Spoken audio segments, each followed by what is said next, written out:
What is good, everybody? Welcome back to another episode brought to you by the League FFB. Today, we are here for another Dynasty trade review show. 10 trades loaded up in our slideshow today to review for you guys, submitted in our Discord. Our Discord is free to join, so if you are not in that Discord, I strongly suggest getting in there so your trades can possibly be reviewed in our next episode. But like I said, I don't want to waste too much time. Let's hop right into today's video. Let's talk about some trades, and let's get MFGDs in the building.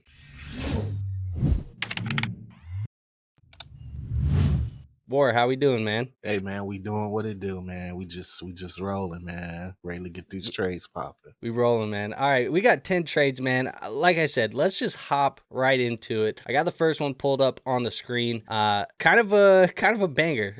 12 team, 1 QB. PPR, tight end premium. It is a contending roster who is selling Amon-Ra St. Brown, but they said that they felt like they got a Godfather offer. They cannot refuse it. They didn't want to trade Amon-Ra, but they felt like the value was too good. They get Marvin Harrison, Rome Odunze, and George Pickens to move away Amon-Ra. How do you feel about that? This is my definition of a Godfather offer. Usually, I'll come on here and I'll say, oh yeah, don't trade a guy like Amon-Ra St. Brown, but if you're going to trade him, this is what you trade him for. You trade him for an asset that you're not that high on, but I am, George Pickens, Rome Odunze, and Marvin Harrison Jr. That's the type of haul you want to get. When you trade a guy like Amon-Ra St. Brown, I have no issue with this deal. I mean, it's anywhere between fair and the winning side being the side getting the 3 receivers. So I mean, it's right there for you. Yeah, man, this is the type of offer I want to see when Amon-Ra St. Brown is getting traded away. Yeah, I mean, it feels, risky as a contending roster because there is no guarantee that Rome or Marvin, pan out to be that wide receiver one that we think. But it feels like the amount of shots that you get here in Marvin Harrison to potentially be a wide receiver one, Rome Odunze to maybe be the wide receiver one, George Pickens to give you some wide receiver 2 production. Like, it feels like there's enough here where, yes, it might have been a little bit too much value coming your way that you can't turn it down. So even though Amon-Ra, we feel safer with him in the lineup, he's the better contending piece because I think even of all the names in this list, he's the guy who scores the most fantasy points next year. It does feel like the most value in this trade is sitting on that Marvin Harrison side. And if this hits my inbox and I have Amon-Ra St. Brown, I'm having a really, really hard time pressing the decline button. And I think that's, like you said, the definition of a Godfather offer. Would you feel different if it was Jamar Chase or Justin Jefferson instead of Amon-Ra St. Brown? I think so, because they're in a tier above Amon-Ra to me. Like, Amon-Ra is up there in that second tier of wide receivers with CeeDee Lamb and some of those other guys, but it's Justin Jefferson and Jamar Chase still in that tier above. And I think that I would probably still need a little bit more. For me personally, I probably would need like a better receiver than Pickens is where I would go. Okay. I was wondering. I feel the same way. But for Amon-Ra St. Brown, I think this is a good deal. Yeah, I mean, I think it's a no-brainer. Let's go on to the next trade. The next trade that we have here is a 10-team super flex full PPR. You get a full point extra for that tight end premium, and it's start 11. I threw this one in there. DeAndre Swift and a 26 fourth being received. You're sending away a 26 second and a 27 third. I throw this in there because I want your opinions, man. It feels like DeAndre Swift is kind of the forgotten man in this Bears offense at the moment. You guys haven't really addressed anything at that running back position outside of Kyle Monungai, and I don't even know if he's going to make the roster. I mean, he might make the roster, but we don't know for certain. So how are you feeling about DeAndre Swift? Are you buying DeAndre Swift right now with the Ben Johnson experience? And then, kind of how do you feel about this deal? I mean, honestly, as a Swift owner, which I'm not, but I was a Swift owner, and I'm also someone who's constantly like considering making a trade for Swift. I'm not comfortable until guys like Nick Chubb and guys like J.K. Dobbins are off the market, because I constantly hear those 2 running backs connected to the Bears. I do think Kyle Monungai will make the team. I did see a video of Eric Bieniemy telling him that he wants old ass man Yeah, telling me Yeah. he runs like a old ass man. But I do think that's just tough coaching and tough love. I do think they really do like Kyle Monangai based on the Bears, the videos the Bears released throughout the offseason. I think it's called like 1902 Drive or something like that. I watched the whole episode that came out this week. They do seem to like Kyle Monangai. So I do think he has a good shot of making that team. But for a specific role, I'll be completely honest, I wouldn't even count out Roschon Johnson as somebody who the Bears might. I mean, it's a number of different ways the Bears could go here. They could sign a guy like Chubb. They could run it back with Swift and Johnson, with Ben Johnson being the conductor of the offense, or you could have a guy like Monangai. But the one thing that we could for sure say for certain is that Swift will not be used as a bell cow running back. He will not be the guy that's like always in the backfield getting the touches. Like we can completely rule that out. So next question you have to ask yourself in regards to this trade: would you be comfortable trading away a 26th second and a 27th third for what amounts to a part-time running back with some big play potential? So I mean, I think that's where we are with this trade. This deal in itself, honestly, I think a second alone for Swift is enough. Like I wouldn't have added the 27th third to this deal. I think. And even the second, I'm kind of like, I mean, honestly, me personally, if I had possession of my 26th third and 27th third, I'm definitely trying to shoot those 2 thirds in there for Swift without that 4th before I decide to go with that second for Swift. Fair. I don't mind, the second round pick at all. I was actually just checking my underdog exposure because I've been trying to rip through a ton of these drafts just to see how I feel about Swift in drafts, like where I'm clicking him. And I have 0% right now. I haven't drafted him in like 24 drafts at the moment, and I'm in 16 more, I think, that are like slow drafts. So we'll see how that ends up panning out. But right now I haven't been clicking DeAndre Swift. I still think he can be efficient in this offense. I still think he's going to be fine with Ben Johnson. I think, the way that you express it and the way that we assume that this role is going to be for the Bears offense is they're going to try and replicate that lightning and thunder that the Detroit Lions have tried to do with the lightning of Jahmyr Gibbs and the thunder of David Montgomery. And I feel like no matter how you cut it, whether it's Nick Chubb, J.K. Dobbins, Roschon Johnson, Kyle Monangai, there's only one guy on the roster that can fit the lightning, and that is DeAndre Swift. So it does feel like he is safe in that role no matter what. We've seen Gibbs be productive there. I think they need to find, or they need to figure out through OTAs, through training camp, through, some other free agent conversations, if they have those conversations, who's going to be the Thunder. And that may be annoying because it could probably take a lot of the goal line work. It's probably going to take some of those touchdowns upsides where, for a while there we were like, damn, bro, every time Jahmyr Gibbs gets them into the red zone, they bring in David Montgomery, and David Montgomery steals the touchdown. Like it's very annoying for fantasy at times, but I think that Swift is still going to be valuable. And then for a second round pick, I don't really hate it too much, and I think it's fine. There's much worse running backs I think you could add for a second, and I think Swift probably still has some value, even outside of this year. It's just I don't know if it's going to be with the Chicago Bears. Yeah, I was going to say that you hit the nail perfectly on the head. I think with Swift, you have to strictly look at this as a 1-year thing. The Bears did want Ashton Genty at number 10 last season, this past draft. They did want Travion Henderson. They did want Quinshon Judkins. They did want Caleb Johnson. They did want Cam Scatterbull. And every time they came up on the clock, one of those guys were taken previously before their pick, and then they traded back. So, they wanted to upgrade that running back position, but then they got to the point where they probably were just like, look, the value isn't there in the draft. We do got a guy we're paying on the roster who can be serviceable, but it really feels like a 1-year thing with DeAndre Swift and Chicago Bears. Yeah, I agree. But either way, I don't really mind this trade. I think it's a good trade. It's a fair trade. I was going to ask you though, in a dynasty league, with that second round pick, you got to move it. Would you rather have Swift right now, or would you rather have a guy like Kamara or James Conner,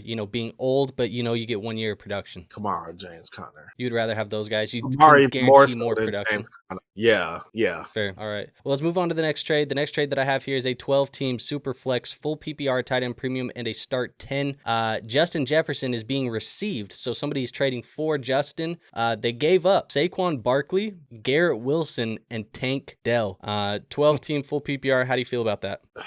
Justin Jefferson side by a landslide. I mean, even Saquon isn't enough for me to go here. Like I said, once again, like I feel like we're a broken record. We said on these shows every week. We think Saquon Barkley is awesome. Saquon Barkley is a running back in the twilight of running back years. And Garrett Wilson, his quarterback is Justin Fields. Tank Dell, I'm not sure if he ever steps on the NFL football field again. I was going to say, actually, when I look at this deal, I see Tank Dell's name there, but it means nothing to me when I see that. Yeah. Like, because I kind of almost value, unfortunately, because like we've both been fans of Tank Dell, it's just, it feels now like he's just a bench roster clogger. Like, I don't think he's actually going to be valuable again. What's sad, when you really think about it, what's sad is that even before, like, I think this is missed on a lot of people because his injury was so devastating. Even before the injury, Tank Dell was having a really mid-season. Like, he did not look up to par. Stephon Diggs and Nico Collins were working above him very clearly. Yeah, and all they've done since then was add Jaden Higgins and Jalen Noel. So, I mean... And Christian Kirk.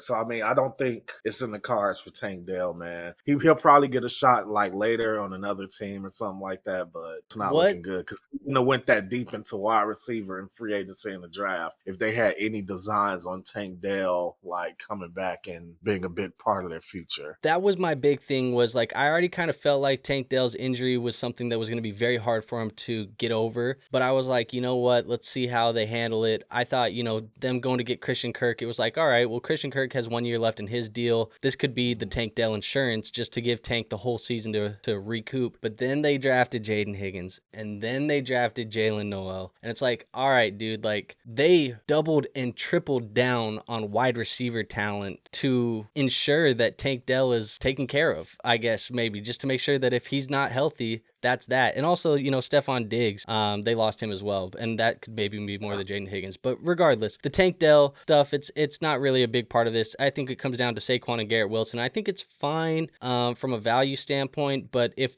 we're looking at what side of the deal I just want Justin Jefferson there. Whether people like to hear it or not, at this point in time, as talented as Garrett Wilson is, and as much as I love Garrett Wilson, and I've banged the table for Garrett Wilson before in the past, his level of production that he has been giving us has been fairly replaceable. And you can get players that can give you Garrett Wilson type of production, and that's not his fault. It's been bad quarterback play. It's been a bad offense in the New York Jets. It's been a whole lot of things, and I don't think it's getting any better at the moment. So, the best thing for Garrett Wilson would be probably to get up out of New York and find his way somewhere else, because if he found his way somewhere else, that man could be a top 3 to 5 wide receiver in the NFL, I think. So, at the end of the day, he needs the quarterback play, but yeah, I mean, probably a fair deal. I'll just take the Justin Jefferson side though, and especially, in a 12-team start 10 where we're not really like there's no clear direction of contending or rebuilding. I'm just going to go with the younger wide receiver and just keep building around the wide receiver in Justin Jefferson. Yeah, I'm right there with you. Man. JJ all the way. All right, let's go on to the next trade. The next trade that I have here is 12-team. 1 quarterback, half PPR, and the note was that the half PPR is only for wide receivers and tight ends. So I'm having a hard time understanding if it's half PPR for wide receivers and tight ends, but it's full PPR for the running backs, or is it standard, no PPR at all? I'm assuming it's probably more standard because this is pretty vanilla settings with the 1 QB, the half PPR. So let's just operate like it's standard, no PPR at all, which is crazy. But Marvin Harrison Jr., Chase Brown, Trey Benson, and a 26 first. Let me clarify that for the people that are listening on the audio. Marvin Harrison Jr. is being received for Chase Brown, Trey Benson, and a 26 first. Knowing what we know, how do you feel? Marvin Harrison Jr. And that's not to poo-poo on Chase Brown or the first. It's just I'm siding with Marvin Harrison Jr. I'm still super high on Marvin Harrison Jr. like I say every week. Chase Brown is running back, which running backs are valuable. They're just not as valuable as wide receivers, especially if we're going with assume that the wide receivers are receivers a half-point PPR. I mean, that even boosts this towards the Marvin side even more. I mean, I don't think this is like oh my God, it's such a horrible deal. I don't think that at all. I think the first and I feel like the the first and Chase Brown at least gets you 75% of the way to Marvin Harrison Jr. And then Trey Benson, because we don't know if James Conner is ever going to retire, that maybe will give you another like 5-10%. So now you're at like 80-85%. So you're still 15% short. I'm doing Steiner math right now. You're still 15% short of of being able to get Marvin Harrison Jr. in my opinion. Yeah, I mean, the most raw and honest way that I could say it is if I have Marvin Harrison Jr. and you send me this offer, I'm hitting decline, and I'm not really thinking about it. I'm just, somebody sent me a trade offer, decline. That's all I'm doing. I don't even give a shit, like, to be honest. And I don't know. I'm lower on Chase Brown. My running back rankings episode came out later last week. People definitely let me know how wrong I am about Chase Brown. People definitely let me know how wrong I am about Bucky Irving, or how I'm coping, quote unquote, coping for something when it comes to Bucky Irving, whatever that means. What could you be coping with? Whatever that means, bro. That's what they say. But apparently I'm low on Chase Brown. I'm just not, especially in a league where only the wide receivers and tight ends are getting, points per reception. Chase Brown, you like the pass catching upside, but you don't even get to benefit from that shit in this type of format because it's probably standard for the running back. So yeah, I mean, look, just give me Marvin Harrison Jr., man. That's what I want here. Yeah, man. I'm right there with you. I think our opinion, we've always kind of been aligned in the Marvin Harrison Jr. debate. So yeah, man. Yeah, I'll go cope somewhere else. Let me go on to the next trade. Next trade, I'm going 12-team super flex, full PPR, tight end premium, start 11, 6 rings. It's been a while since we had 6 rings on the show, but he's back. Yeah. We got Rachaad White, Rashid Shaheed, and Jaxon Smith-Njigba being received. He's giving away Bryce Young and Brandon Aiyuk in that Superflex format. How do you feel about that? Man, 6 rings. I like you, man. I like you. And you usually win all your trades. This one, I don't know, dude, because while I like the idea of getting JSN, for Aiyuk, if I break it down like that, yes, I do value JSN higher than Brandon Aiyuk. But when I just look at White and Shaheed for Bryce Young, it's just pretty difficult for me to justify that, man. Well, the value gap between Aiyuk and JSN is fairly large right now by the community. So you got to put a little bit of what Bryce Young's value is, towards that gap. I think I'm high on Bryce. I mean, that's like where I look at it. I think if you have the quarterback depth, I don't mind it because you upgrade the wide receiver. I guess my question for you, kind of now that you say that, what is your expectations? Because I know, we've had some Aiyuk conversation before in the past on this channel, but what is your expectation for Brandon Aiyuk this year? Debo gone, him recovering from the ACL. Do you expect him to go out in 2025 and give us, top 20 numbers again at the wide receiver position? Or do you think he's going to be a slow burn? Wide receiver 2 numbers, similar to probably what you expect from George Pickens. I mean, that's just why I see it. I think JSN, he has the potential to be more so a low-end wide receiver 1. A high-end wide receiver 2, at top 12 to 15 type of guy. Yeah, but I also bake in the idea that could go horribly wrong if Sam Darnold was completely a creation of Kevin O'Connell. So Which is in the range of outcomes. Are you worried about that? Because it's in the back of my mind. I am. Kevin O'Connell is the performance-enhancing coach. Once Sam Darnold is off those PECs, then how's he gonna play then? So I mean, So and if that directly affects JSN, but then on the flip side, it's kind of how much worse can Sam Darnold be than Geno Smith? So I mean, there's gonna be people that don't like that you just said that, because the Geno hive is crazy. They don't write back, by the way. But at the end of the day, I would say another thing that does make me a little bit nervous about JSN, I guess not JSN, the thing that makes me nervous about Sam Darnold, going to that Sam Darnold conversation, is how much hype, I don't know if you've seen it, how much hype Jalen Milroe has been getting in OTAs. They're talking about how electric he looks, how his deep ball is crazy, how fast he is, he's a playmaker.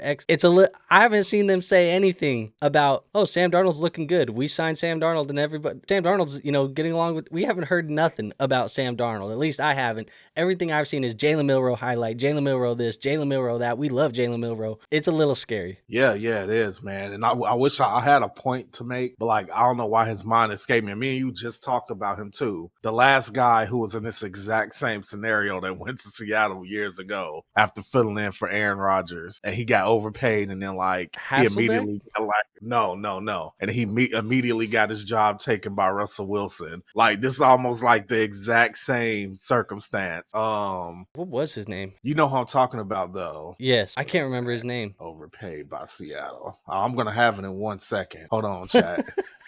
Let's see. While you find it, I'll kind of give a little bit more of an opinion here. But I think Bryce Young for Aiyuk, it's fine if you have the quarterback depth, or Bryce Young and Aiyuk for Jason if you have the quarterback depth is fine. I do think Bryce Young can take a step forward this year with Tet McMillan. Rachaad White, I think, is going to be a flex level asset. Rashid Shaheed, maybe a flex level asset. I don't really like having White and Shaheed unless it's like a best ball type of format. But at the end of the day, JSN's the best player in the deal, and I don't mind it. It all comes down for me how you value Bryce Young and Brandon Aiyuk. I think I got him. Okay, Matt Flynn. That's what I'm talking about. I almost said Matt Flynn. Yeah, Matt Flynn. You get balled out as a backup coming in, got paid by the Seahawks, got his job taken by Russell Wilson in the first season. I could completely see that taking place again. So also, we'll see how that is out. Additional context there, and maybe this is more just turning into a Sam Darnold Seahawks conversation, which maybe isn't a bad thing, but that coaching staff was sitting there for years in front of Lamar Jackson, and so they've had the mobile quarterback, cinema in front of them that entire time. They can go and do it again with somebody else. And I don't think Jalen Milroe is a bad quarterback. I think he got a lot of hate in the pre-draft process for some reason. People saying that he should turn into a wide receiver or whatever. I feel like they say that about every fast quarterback that isn't white, and that's what they just want them to do is become a running back or a wide receiver, which is crazy. But at the end of the day, I think he's a stud. Honestly, I've been throwing out some darts in Dynasty leagues trying to go buy Jalen Milroe. I've been throwing like 26 seconds, just throwing a little bit out there where I need QB and seeing what happens. People aren't really with it, but we'll see. Maybe I can get a little Jalen Milroe. I did get him in a couple places, but cheapest place to buy him was in the rookie draft. However, going back to the trade, end of the day, I like the Jaxon Smith-Njigba side, but I'm going to deem this as fair. Okay, I mean, you can't knock that too much. I'm just really high on Bryce. I think Bryce ended the season on a tear, so either he's a sell high right now or a buy low. Who knows? He's probably a buy low because he's being valued on Keep Trade Cut, I think, right now, outside of like the top 25 quarterbacks. I know I traded him away this offseason. I mean, no knock on him, but I did trade him away. That was before they drafted Tet, though. Yes, it was before they drafted Tet. Yeah. And now what do you think the range of outcomes? Same team, but don't got Bryce Young. Yeah. What do you think is the range of outcomes for Bryce? Is he a top 15 quarterback, a top 24 quarterback? Like, are you comfortably throwing him in the QB2 slot, or are you like he's a super high upside QB3? I think I comfortably would throw him in a QB2 slot. Yeah. I don't mind it. Whether it's playing drafts or sweating pick'ems, there's no off season on Underdog, which means there's still plenty of ways to cash in big this summer. No matter the sport you're watching, Underdog has you covered, and all you have to do is pick higher or lower on your favorite athletes from whatever sport, put them into a pick'em entry, watch the winning multiplier increase, click play, and win real cash. So what are you waiting for? Download Underdog and start playing today. Plus, when you use promo code LEAGUEFFB, Underdog will give you a new customer special, which is a free square for your first pick'em entry, and they will give you up to $1,000 in bonus cash, giving you the perfect head start to winning big on Underdog. So if you want to support our show and get in on some daily fantasy sports action, click the link in our description to sign up for Underdog using code LEAGUEFFB. So thank you to our sponsors over at Underdog, and with that out of the way, let's get back into the action. I don't mind it. All right, let's move on to the next trade. The next trade, we are going to go 12 teams. Speaking of Carolina Panthers and Tet, 12 teams, super flex, full PPR, no tight end premium in this league. You get Tet McMillan, a 26 first round pick and a 27 second round pick, which you give up Marvin Harrison Jr. and a 26 second. So you're moving off of Marvin to get Tet McMillan, and you get a first-round pick basically thrown in. So how do you feel about that? This deal is basically fair. I mean, to be honest, I like Marvin Harrison Jr. more than Tet, but damn, you're getting a second and first and seconds kind of cancel each other out, kind of, sort of, even though one's a year later. So it's basically like Tet and the first for Marvin Harrison Jr. I like it. Yeah, I mean, I agree. I would take Marvin over Tet as a 1-for-1, wide receiver for wide receiver. However, that first-round pick being thrown in, it is a lot of value. I like Kyler Murray as a fantasy quarterback more than I like Bryce Young. I think that's about as far as I can go with that. So at the end of the day, I guess I'm with you. It's fair. I'll tell you what, I think if I'm rebuilding or anything close to rebuilding, I'm just going to re-roll and take Tet McMillan in the first because I get that bonus first-round asset. But if I'm trying to make a bet and I want to make the bet on the player, I'm going to bet on Marvin. But I think if you're rebuilding, you have to take the Tet side. Yeah, absolutely. Would you be shocked? I'm going to throw this question out there. Would you be shocked if a year from now, Tet McMillan is valued higher than Marvin? Yes. You would be shocked? Yes. I don't know if I would. If Marvin goes out there and gives you like 1,000 and, I don't know, 1,008, 1,010, and Tet goes out there and gives you 1,010, which I really think 1,010 is in the range of outcomes for Tet as a rookie, I think people might lean with the rookie who did it over the second-year player who did it. And that might sound crazy, but I feel like the community just reacts very overly reactive to younger rookie players. And I think the fact that Marvin will be going into year 3 and Tet will have been finished his rookie season, because I think 1,010 might put Tet McMillan in the running for like a rookie of the year. If Marvin Harrison Jr. doesn't go out there and have a monster season this upcoming year, either Kyler Murray has completely fallen off or Marvin Harrison Jr. is closer to a bust than a generational wide receiver. I'll tell you what's going to happen is if Marvin doesn't go out and have that year, what's going to happen is Drew Petzing is going to get fired. They're going to keep Kyler Murray, and then everybody's going to say, oh, well, Marvin Harrison Jr. now has a new offensive coordinator, so it's going to change third-year breakout, and people are still going to be high on Marvin. That's what's going to happen. Yeah. I mean, I can see it. That's just the way I think he's going to have Garrett Wilson syndrome, where he flashes enough, he was a high enough pedigree prospect that, like, he could go 3, 4, 5 years in the NFL and never really fall outside of the top 15 to 20 wide receivers because everybody's like, we know he's good. It's just a matter of getting him in the right situation. I think it's going to be Garrett Wilson syndrome for Marvin if he doesn't have the good year. But if I'm betting on second-year breakouts, Marvin Harrison Jr., I think, is the number one bet that I'm making in second-year breakouts. Yeah, I agree. I think and to be honest. J.J. McCarthy. And J.J. McCarthy, Andrew. Those are the two that I'm betting.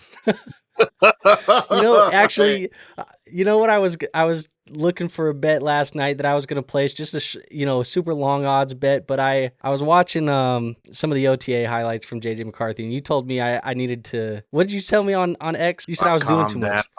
Yeah, I said you was doing too much, yeah. Yeah, because, there's just rumblings right now that there's godlike football being played out there in the Minnesota, practice facility. I was looking for a little long bet, and I was going to place J.J. McCarthy wins the MVP. That's what I was going to bet and see what happens. All right, Andrew.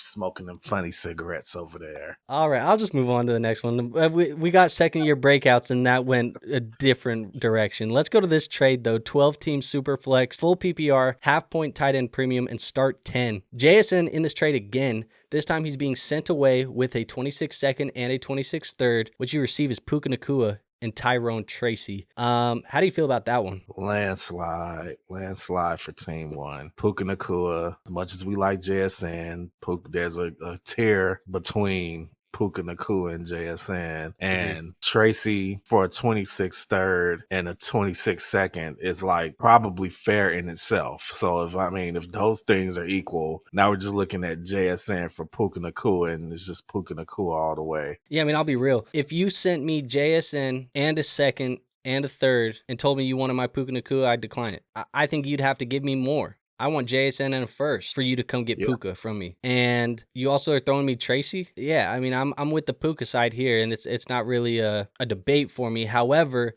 I think right idea. The thing is, the person who submitted this trade is getting Puka Nacua, and they know they won. I know you won. But at the end of the day, I'm taking Puka here. Tracy's fine. I think he's going to be more involved than people think. A lot of people are in on the Scatabo thing, and I think that this is going to be such an ugly, split, disastrous backfield for fantasy football football this year. Like, it's not going to be fun. Tracy's probably going to get a lot of the receiving down work. Scatterbo will get the goal line work when they get down there. The thing is, they may not be down there that often. Yeah.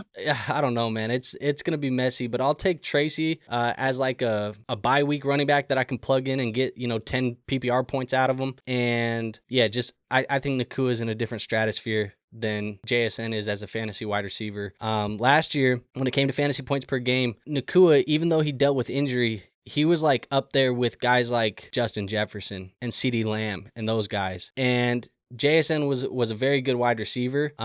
Again, that was with a very veteran, accurate quarterback in Geno Smith that was force feeding and peppering him the football. And I think that stuff can still happen. Obviously, DK no longer there.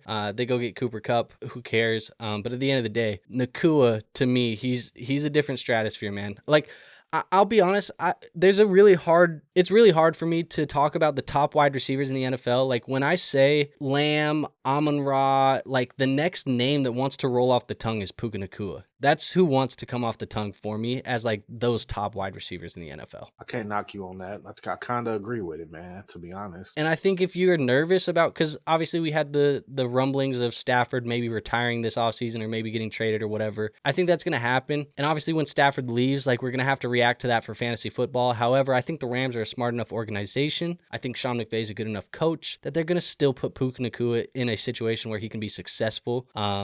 But at the end of the day, if you're nervous about the short-term shelf life of the quarterback situation in Los Angeles, you should probably, we just talked about it, you should probably be nervous about the short-term shelf life of a starting quarterback like Sam Darnold and the uncertainty of a guy like Jalen Milroe. I think there's equally as many question marks in Seattle. And yes, Puka got Devontae Adams added to his offense. I'll tell you right now, Puka Nacua is the wide receiver one on that team. They view him as the number one on that team. Devontae Adams, very, very, very good vet, Hall of Famer type of level. He's still going to be number two to Puka Nacua. Puka Nacua is the guy. Yeah, 100%. All right, let's move on to the next trade. Next trade here is, 12-team, one quarterback, full PPR, tight end premium. They told us that both firsts are mid to low teams. So neither team is great. So they should be mid to low. You're getting Malik Nabers, a 27 first and a 27 second. You give up AJ Brown, Garrett Wilson, and a 27 first. So I will say, they mentioned that one of them is a little bit lower than the other, but the fact that they told me that both of these teams are bad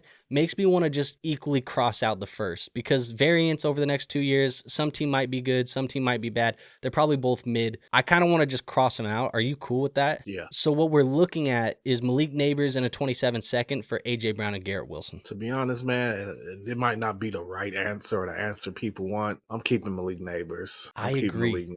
I'm just keeping Malik Nabers here, man. Like, I want to keep the guy that I think has a chance to beat JJ or Jamar Chase. Like, that's what I want on my team. I agree. And I think the fact that, I think he said the lower of the first that they project to be lower is the one going to the Malik Nabers side. So you have the chance of getting the better first round pick and you get the best player in the deal. That's the way that I would lean.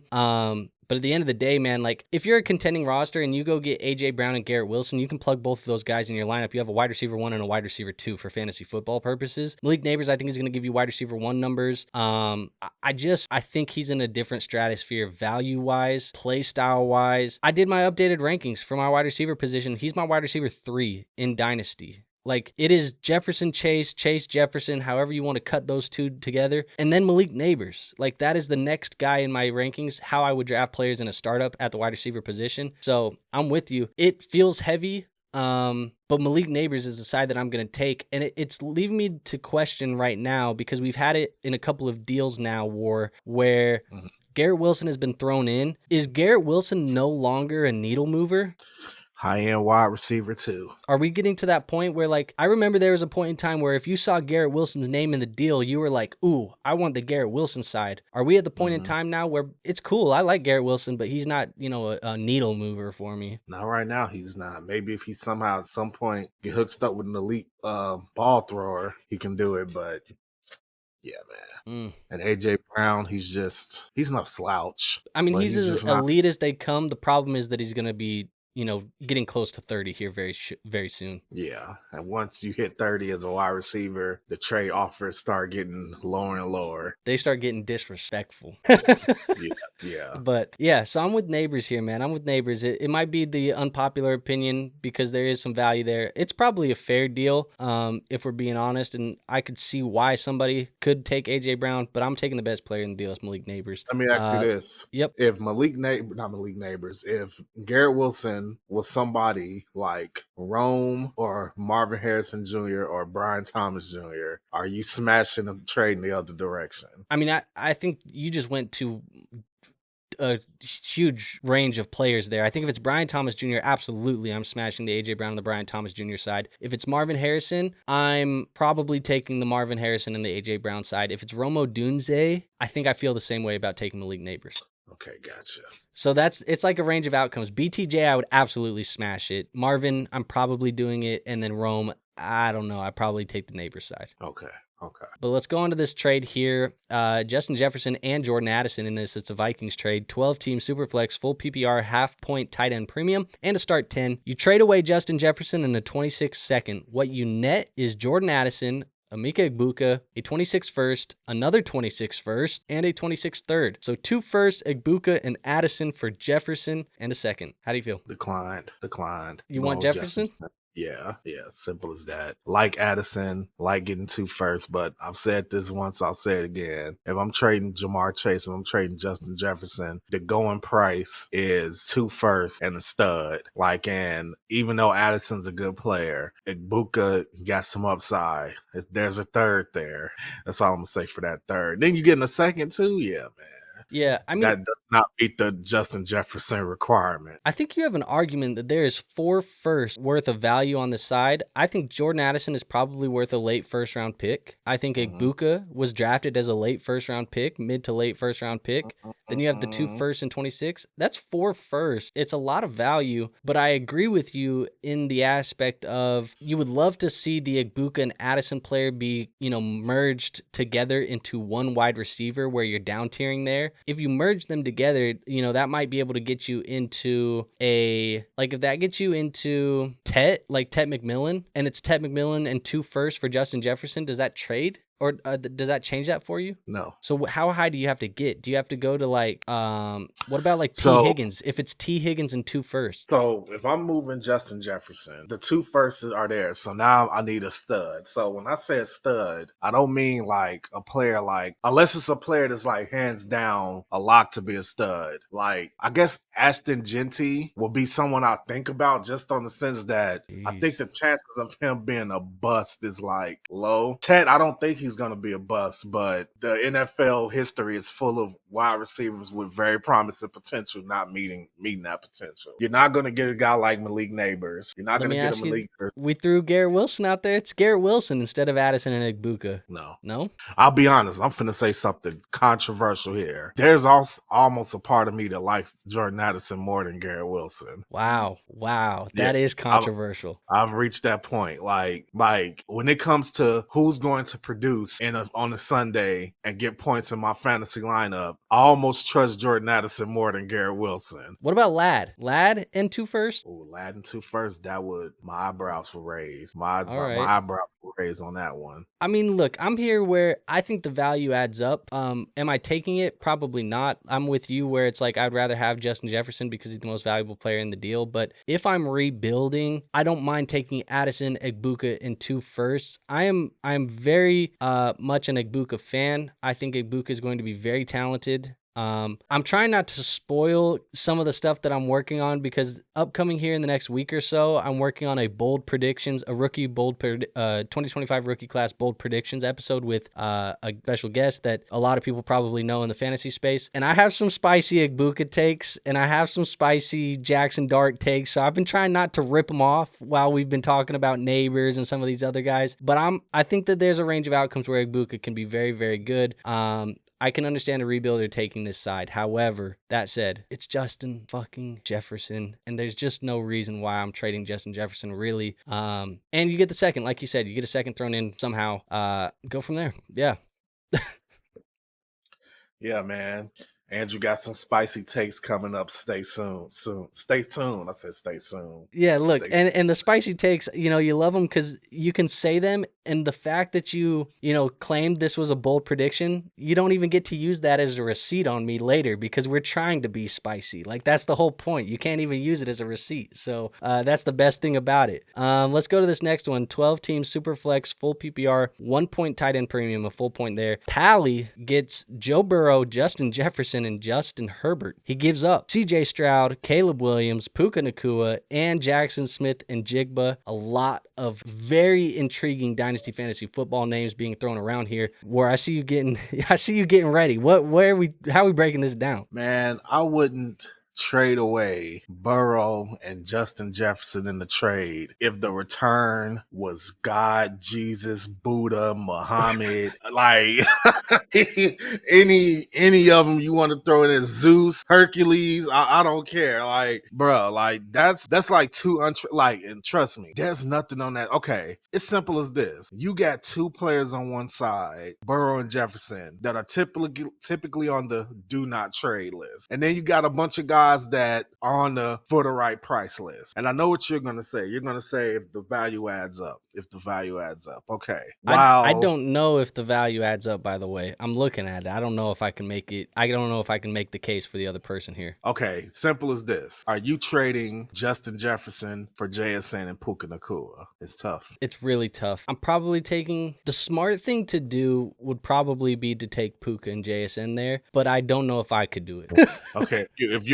But I probably should. If you were a Packers fan, would you trade Justin Probably. Jefferson?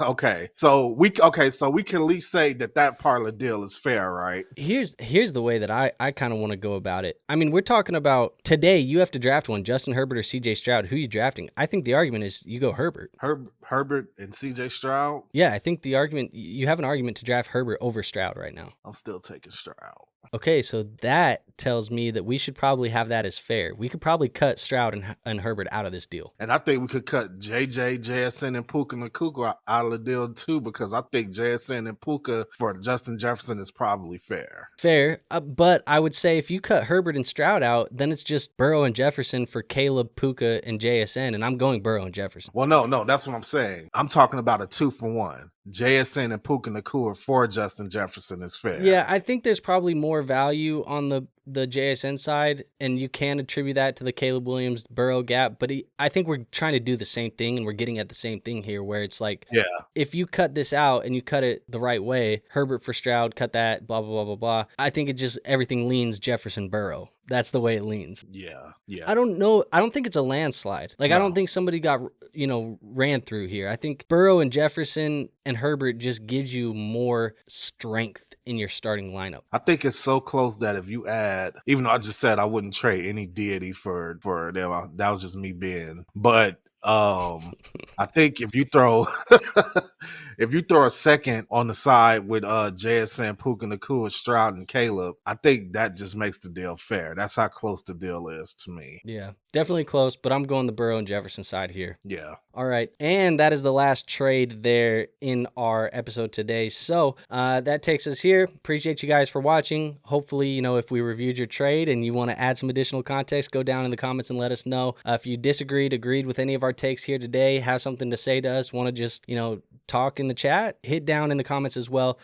If this is your first time at the channel, hit that subscribe button for us. I want to thank everybody for helping us pass 5K. We passed 5K. We said by the end of the month is what we wanted to do. We officially did it. So thank you guys, new people that are just here, people who've been here from 1,000 or even before, maybe we had 4 digits by that subscriber count. Thank you guys very much. It means a ton. And we're only on the road now to 10K. So, 5K was a big milestone.